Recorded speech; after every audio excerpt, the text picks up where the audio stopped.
Hai, salam jumpa lagi dengan channel Pet News.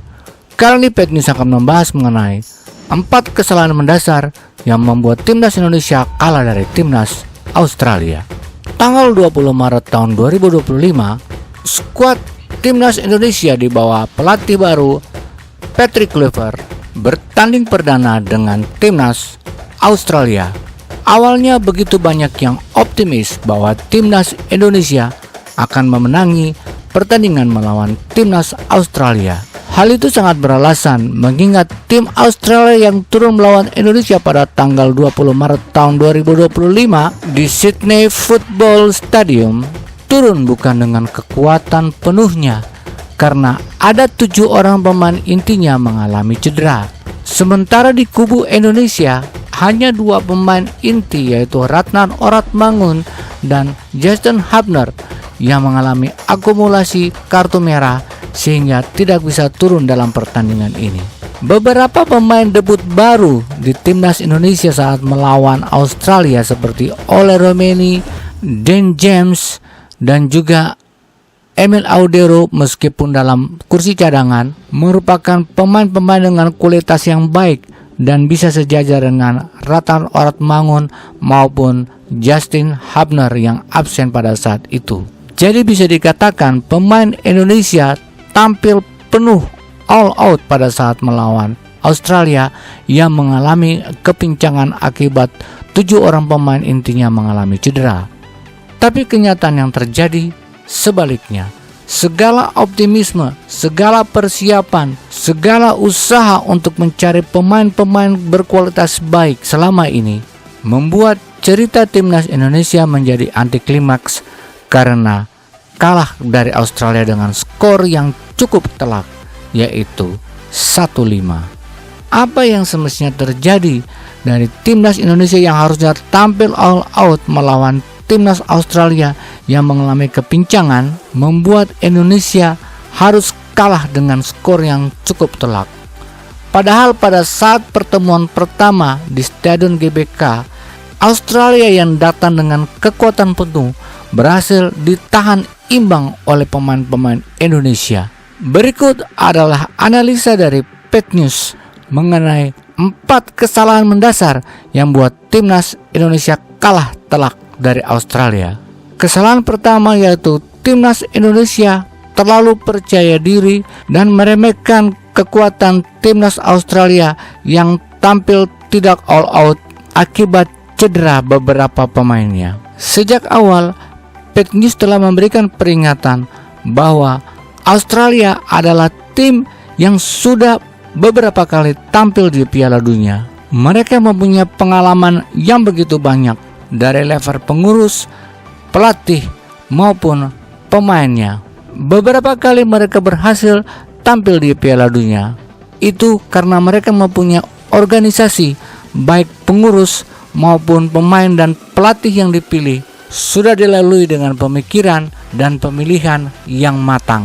Hal ini membuat mereka bisa tetap solid untuk tampil di Piala Dunia. Faktor inilah yang tidak diantisipasi baik oleh pelatih dan para pemain timnas Indonesia.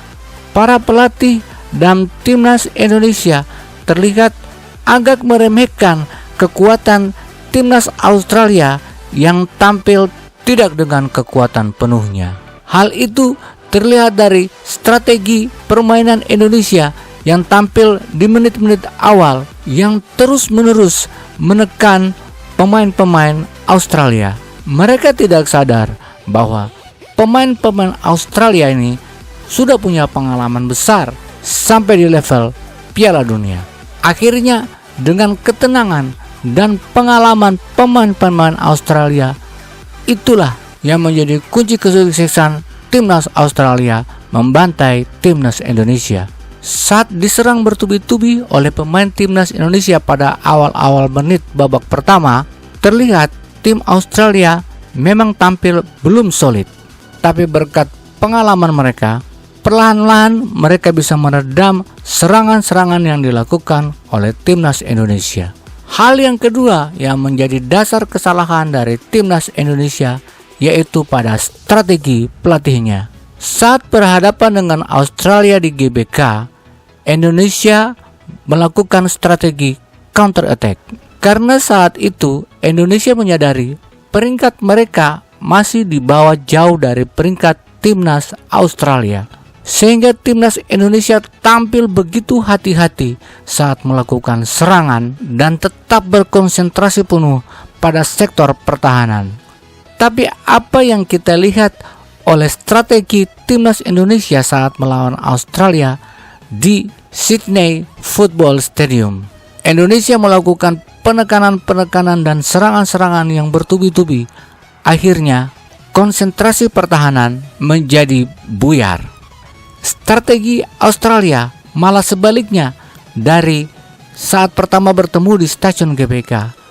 Saat di Sydney Football Stadium, mereka mengandalkan counter attack. Dari 5 kesempatan, kelimanya membuahkan hasil. Timnas Australia tampil begitu efektif, berbeda dengan timnas Indonesia. Kesalahan strategi lainnya yaitu pada pola penyerangan. Terlihat timnas Indonesia mengandalkan crossing silang dari sayap kiri maupun sayap kanannya. Hal ini dilakukan karena pertahanan Australia yang begitu solid. Pelatih mungkin tidak menyadari bahwa di awal babak pertama kita mendapat kesempatan penalti karena soloran atau tusukan dari Rafael Struijk. Dibandingkan dengan umpan-umpan silang dari sisi kanan maupun sisi kiri, dengan mengandalkan teknik individu seperti tusukan-tusukan dari Rafael Struijk, Ola Romani maupun Marcelo Ferdinand, ataupun kerjasama dengan bola-bola pendek, dirasa lebih efektif daripada umpan-umpan silang. Karena bisa saja hal yang terjadi pada Rafael Struijk pada menit-menit awal babak pertama berpeluang besar terjadi lagi dengan strategi ini. Kemudian strategi tembakan langsung dari luar kotak penalti bisa menjadi opsi lain karena beberapa pemain timnas Indonesia punya kemampuan untuk hal tersebut, seperti misalnya Tom Haye dan Calvin Verdong. Tembakan dari luar kotak penalti ini saya lihat jarang sekali dilakukan oleh pemain-pemain timnas Indonesia. Hal yang ketiga yang menjadi dasar kekalahan timnas Indonesia yaitu mental pemain kita. Saat kesempatan emas dari Kevin Dix untuk melakukan eksekusi penalti di awal-awal babak pertama, timnas kita terlihat cukup senang dengan keputusan tersebut. Tapi apa yang terjadi setelah Kevin Dix gagal mengeksekusi penalti? Terlihat beberapa pemain kita cukup kecewa dan mental kita makin down. Setelah eksekusi penalti, timnas Australia berjalan dengan baik. Dari pola serangan balik yang dilakukan tim Australia ke timnas Indonesia, terlihat beberapa pemain timnas Indonesia di jantung pertahanan tidak cukup tenang, sehingga melakukan kesalahan yang semestinya tidak perlu dilakukan oleh pemain-pemain yang sudah di level internasional. Hal itu seperti yang dilakukan Nathan Choon pada Muller di kotak penalti Indonesia. Dengan kualitas pemain-pemain Indonesia yang saya lihat cukup baik, kekalahan telak 1-5 itu benar-benar di luar nalar.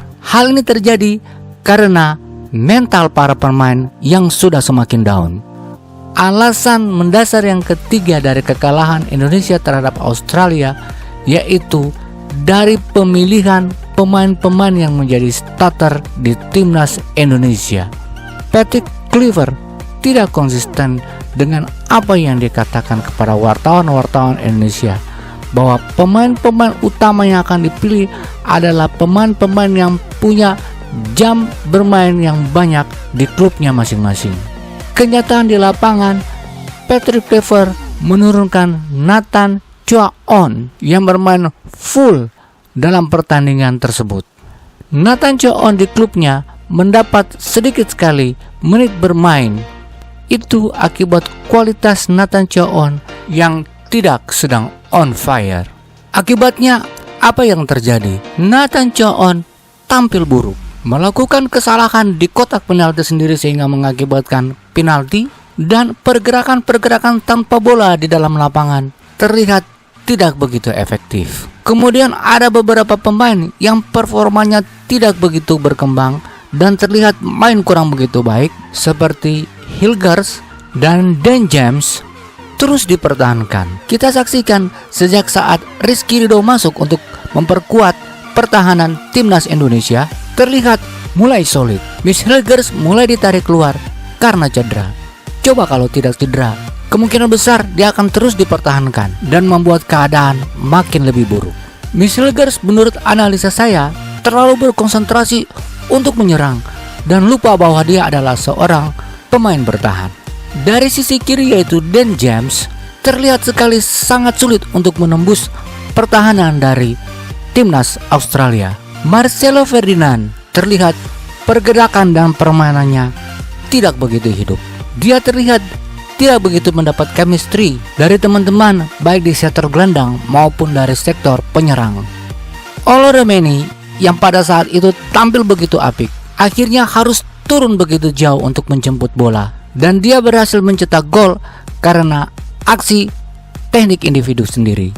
Kevin Dix yang aslinya sebagai pertahanan sisi kanan memang saat itu bermain dengan cukup baik, tapi saya melihat dia terlalu jauh naik ke atas untuk membongkar pertahanan Australia dari sisi sayap kanan. Kemudian Tom Haye yang selama ini kita tahu passing-passingnya cukup akurat, pada awal-awal babak pertama tampil cukup baik. Namun belakangan passing-passing dari Tom Haye tidak terlihat mematikan seperti passing-passing pada permainan-permainan sebelumnya. Kemudian dengan memasukkan Ramadan Sananta, terlihat dia bermain tidak begitu baik.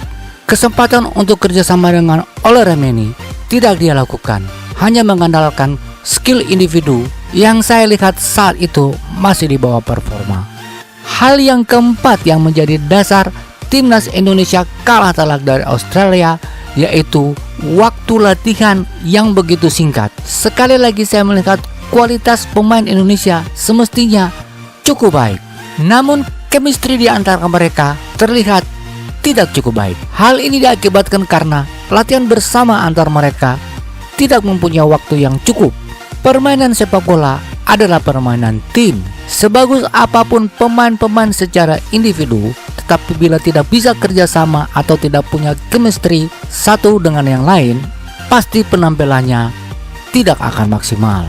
Jadi itulah 4 alasan mendasar dari Bad News sebagai analisa terhadap kekalahan telak Indonesia dari timnas Australia.